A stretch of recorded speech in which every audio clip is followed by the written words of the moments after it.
সূরা বাকারার শেষ দুই আয়াতের ফজিলত কি? সূরা বাকারার শেষ দুই আয়াতের ফজিলতের ভিতরে একটি হলো, নবী আলাইহিস সালাম ইরশাদ করেছেন,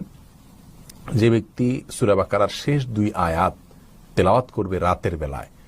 রাতের যে কোনো সময় এটাকে যে তেলাওয়াত করবে, কাফাতাহু, তাহলে এই দুই আয়াত তার জন্য যথেষ্ট হয়ে যাবে। যথেষ্ট হওয়ার অর্থ বোঝাতে গিয়ে বিশ্ববিখ্যাত মুহাদ্দিস এবং হাদিস ব্যাখ্যাতা ইমাম নবী রাহিমাহুল্লাহ, সহিহ মুসলিমের ব্যাখ্যাকার, তিনি লিখেছেন